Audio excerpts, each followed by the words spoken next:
자고 났더니 입 돌아갔다더라. 이런 식의 안면마비가 어느 날 아침에 생기는 것처럼 어느 날 갑자기 돌발성 난청이 생길 수가 있습니다.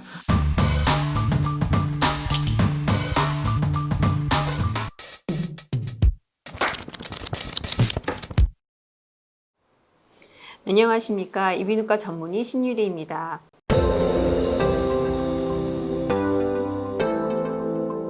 이번 시간에는 돌발성 난청에 대해서 알아보도록 하겠습니다. 돌발성 난청이라고 하는 건 갑자기 아무 이유 없이 청력이 떨어지는 것을 의미하는데요. 자고 났더니 입 돌아갔다더라. 이런 식의 안면마비가 어느 날 아침에 생기는 것처럼 어느 날 갑자기 돌발성 난청이 생길 수가 있습니다. 아마 이거를 클릭하신 분들은 돌발성 난청이 있기 때문에 클릭하신 분들이 많을 텐데요. 사실 자기가 겪어보기까지 이런 병이 있는지조차 모르시는 분이 대부분입니다. 저희의 의학적인 정의로서 보면은요, 3일 이내에 3개의 연속된 주파수에서 30dB 이상 떨어진다. 그럴 때를 돌발성 난청으로 정의하자로 되어 있습니다. 아까 전에 원인 없이, 난데없이 라고 말씀드렸잖아요. 그래서 원인이 없어야지 돼요. 그런데 원인이 없다는 게 사실 말이 안 되잖아요. 몇 가지 썰이 있는데 그 썰은 바이러스로 이렇게 된다더라 라는 거랑 혈관성 장애, 그러니까 혈액순환이 안 돼서. 그런데 현대의학으로 검사를 했을 때 그 많은 바이러스를 다 검사할 수도 없고 그때 환자분 그때 보니까 이때 혈액순환이 안 됐네요 라고 얘기할 수 있는 검사들이 없는 거예요. 환자분들이 저한테 와서 얘기할 때는 검사를 했는데 심지어 MRI까지 찍었는데 아무 원인을 발견하지도 못했어 라고 얘기하면 네, 돌발성 난청이 그래서 맞아요 라고 얘기를 할 수밖에 없습니다. 그런데 MRI를 찍는 이유는요, 이게 감별해야 될 질환들이 있는데 의사들이 가장 걱정하는 것 중에 하나가 청신경 종양입니다. 뇌에 종양이 있을 수가 있고 그게 돌발성 난청 형태로 나타나는 경우가 있어요. 그게 MRI를 찍기 전까지는 저희가 모르는 거죠. 그래서 그런 분들한테는 그게 원인을 발견 못한 게 아니라 그런 나쁜 것까지 없다는 거를 증명한 겁니다 하고 저는 다시 설명을 해드리죠. 청신경 종양을 의심할 수 있는 다른 조금 증상들이 있는데요. 아까 3일 이내에 이 청력이 떨어져야 하는데 서서히 떨어졌다. 예전부터도 좀 안 좋았지. 그런데 서서히 몇 년을 걸쳐서 떨어졌다. 이런 경우, 내지는 돌발성 난청은 거의 재발하는 경우가 없는데 계속 재발해요 라고 얘기를 하면 뭔가 있지 않을까 하고 의심을 할 수 있는 경우들도 있기는 합니다. 그런 경우들 이외에 감별해야 될 질환들이 있는데 메니에르 병이라든지 유전성 난청이라든지 자가 면역성 뇌의 질환 등이 있습니다. 메니에르 병은 진단 자체가 청력이 떨어지는 게 왔다 갔다 하면서 내지는 나중에 어지럼증이 동반할 때 나중에 진단할 수 있기 때문에 처음에 청력만 떨어졌을 때는 메니에르 병으로 진단하지 못할 가능성도 있는 거고요. 30dB 이상 3개 연속된 주파수에서 떨어져야 되는데 그만큼 떨어지지 않았을 때 메니에르 병이나 아니면은 급성 저주파 난청 같은 병들을 의심해 볼 수가 있겠습니다. 초반에는 굉장히 많은 용량의 스테로이드, 고용량 스테로이드 요법을 합니다. 한 10일에서 2주 정도 많은 용량이었다가 점점 줄여가는 코스로 쓰게 되고요. 그런데 당뇨가 있으신 분들은 이 당뇨와 스테로이드가 충돌하기 때문에 이런 약들을 못 쓸 경우에는 스테로이드를 귀로 주입하는 요법을 하기도 합니다. 내지는 먹는 약이 끝났는데 잘 돌아오지 않았다, 청력이 회복되지 않았다 하면은 그때 주사 요법을 쓸 수도 있고요. 요즘에는 처음부터 그럼 다 해서 빨리 좀 좋아지게 하자라고 해서 같이 쓸 수도 있습니다. 그런데 이런 치료를 했을 때 불행히도 3분의 1의 환자에서는 정상으로 돌아오는데 3분의 1의 환자는 회복이 되다가 말고 3분의 1의 환자에서는 회복이 되지 않습니다. 환자분 입장에서 보면은 반의 확률을 가지기 어려운 병이에요.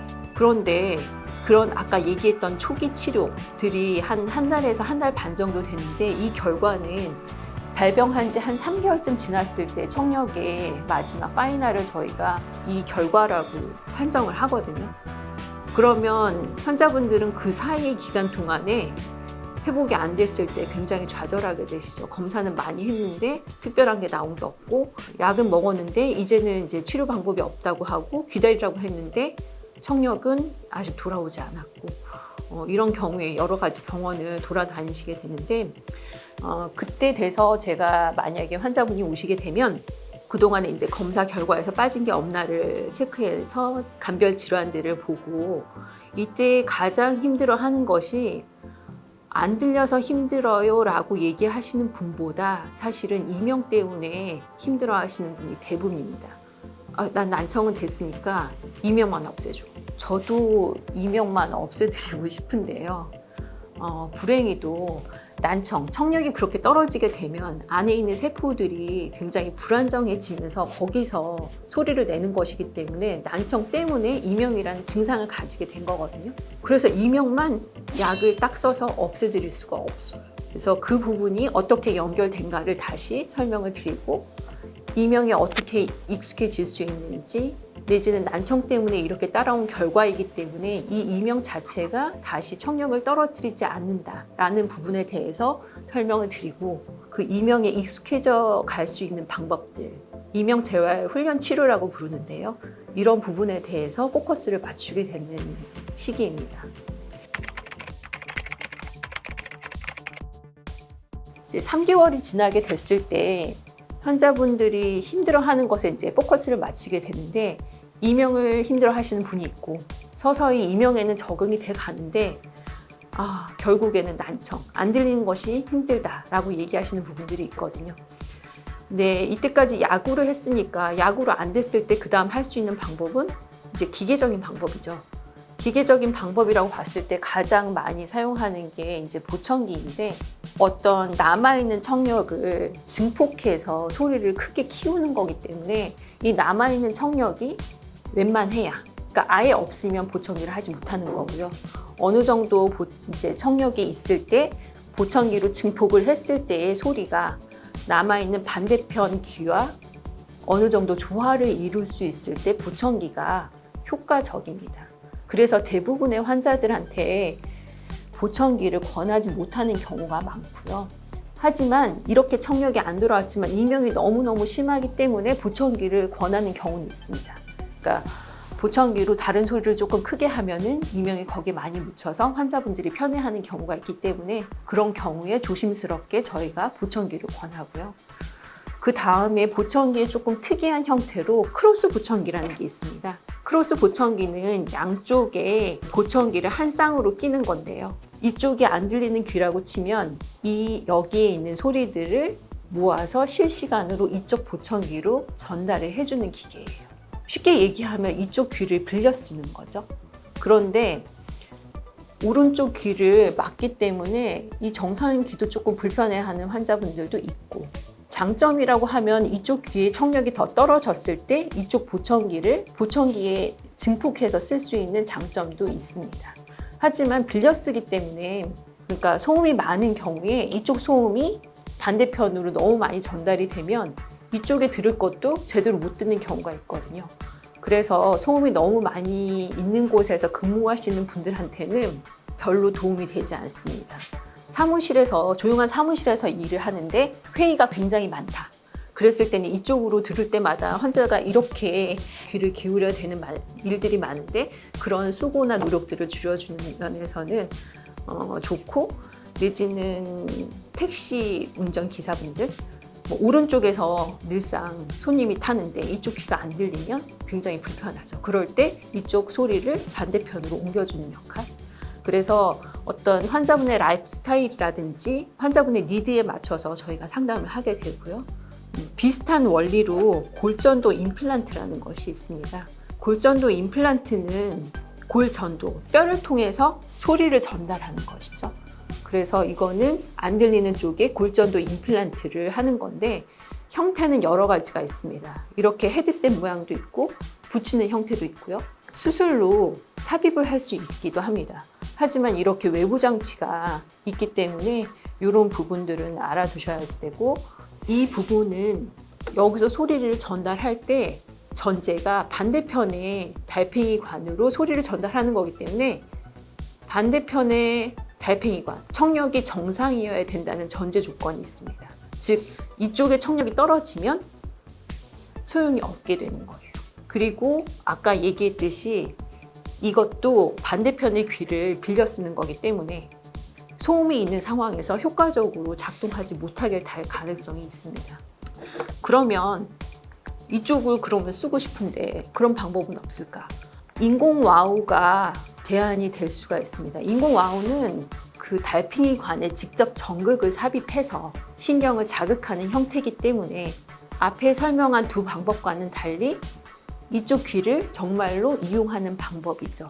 그렇게 해서 이게 진정한 의미의 양의 청력, 양쪽 청력을 이용하는 방법인데요.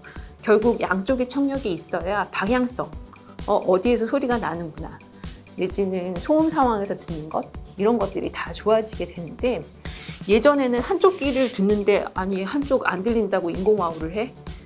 이거 좀 너무 과한 거 아닌가? 라는 생각으로 인공와우를 하지 않았었어요. 그런데 외국에서 아주 이명이 심한 환자들, 기준을 2년으로 잡았어요.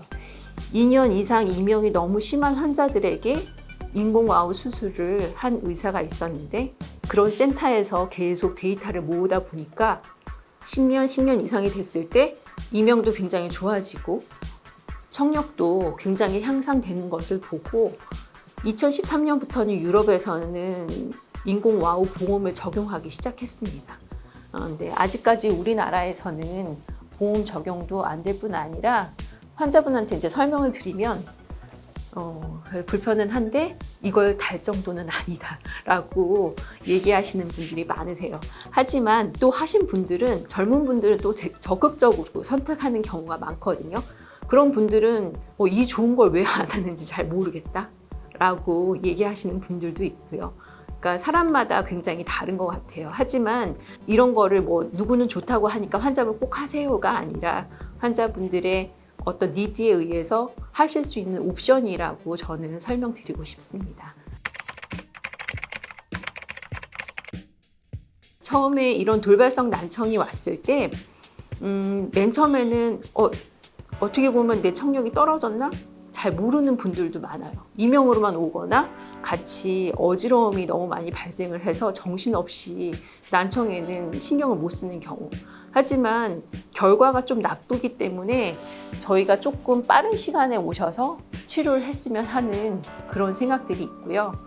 그리고 환자분들이 가장 많이 하시는 질문, 이게 반대편에 발생할까 봐 두렵다, 그것 때문에 너무 불안하고 우울하다라는 말씀을 많이 하시는데, 대부분의 경우에 있어서 이쪽에 돌발성 난청이 있다고 해서 반대편에 돌발성 난청이 생기는 보장이 없어요. 그래서 그런 걱정은 안 하셔도 됩니다. 네, 돌발성 난청은 예후가 별로 좋지 않은 병이지만 반대편으로 진행하지는 않습니다. 그리고 기계를 이용하신다면 생각보다 좋은 효과를 낼 수 있다는 점도 기억하시면 좋을 것 같습니다.